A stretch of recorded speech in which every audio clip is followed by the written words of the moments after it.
All right, gas at the pump. AAA regular gasoline at the pump averaged $3.28 today nationwide. It's up 50% from a year ago. Crude oil, about 81 bucks today. A year ago, it was 40. So it's a double.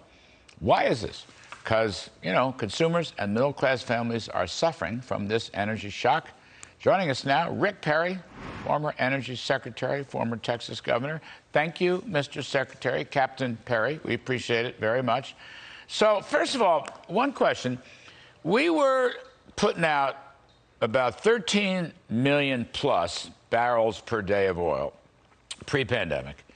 And now, Secretary, as you know, we're still hovering around 11. Despite the fact that economic demand has recovered, the pandemic, businesses have reopened, we're still only pumping 11. We're going to Saudi Arabia hat in hand. And am I right that that's one of the big factors driving up gasoline prices? Is that right? I mean, we're just not pumping anymore. Yeah, I think it's the issue. The Biden administration tried to stop drilling in the Gulf. A judge stepped in, and that's going to get back to production. But it really delayed some projects this November that will get back to going. I mean, the message is clear out of the Biden administration. We don't like fossil fuels. We want to transition everything to renewables. And if you want to know the end of that story, just look to Europe, Larry. That's what's happened over there. They've gone, all woke and done away with all of their fossil fuel, gone completely to, well, I won't say completely, but transition to wind and to solar. And listen, I'm a supporter of those two, but the real issue is if you're going to have a ready, diversified supply of energy, you got to have an all of the above policy. That's LNG, that's fossil fuels. You can have wind and solar with that when the wind blows and the sun shines. But the fact is, this administration, I think this is a plan, Larry, if you want to know the truth of the matter. AOC kind of let the cat out of the bag, or her chief of staff did some time back, when the individual said that this whole climate change issue that this administration is basing all of this on, if you want to know the truth, it's not about the climate.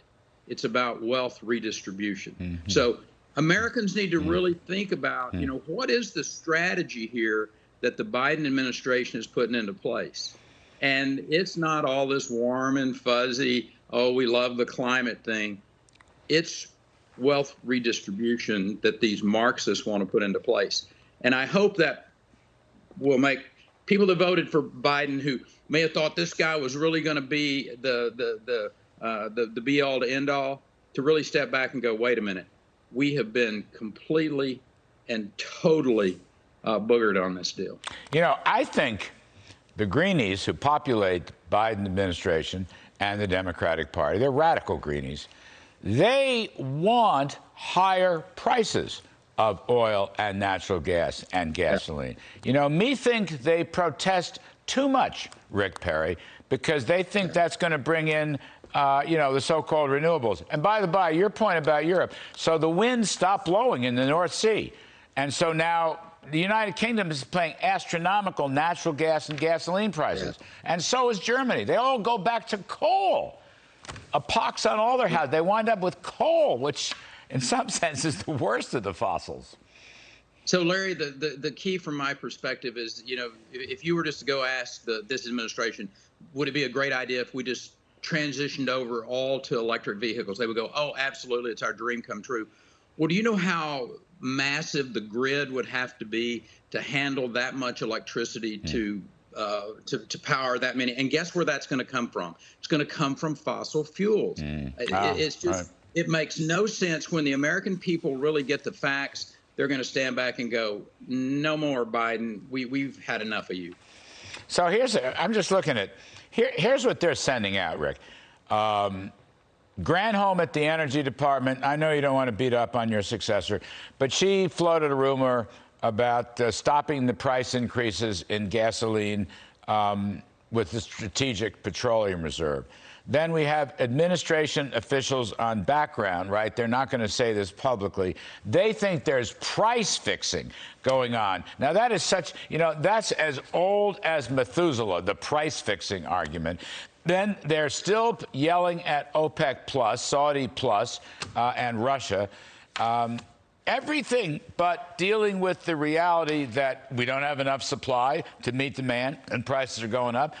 But we have the oil and gas resources to do it. I mean, they'll do anything. This is craziness. Don't pay attention to the little man behind the curtain.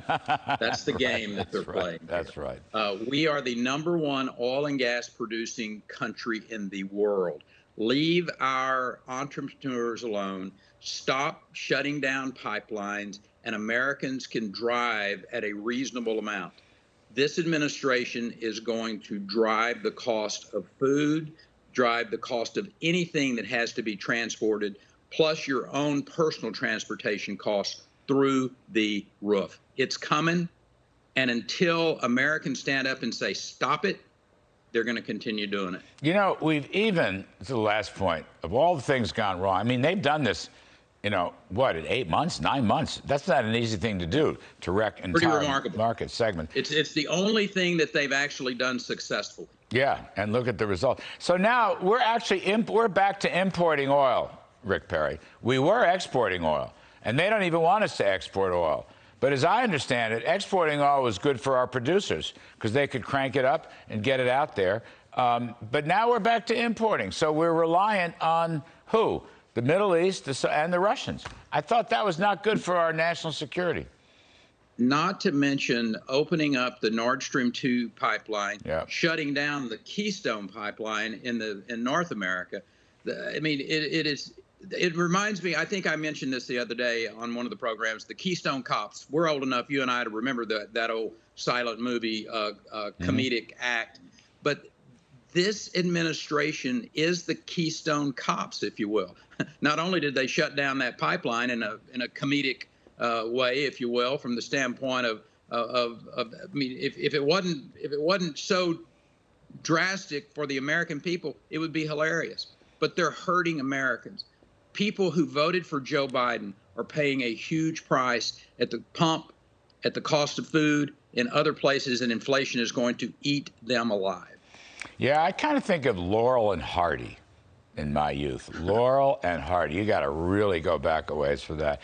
But I'll tell you this, Secretary Rick Perry, save America, kill the bill.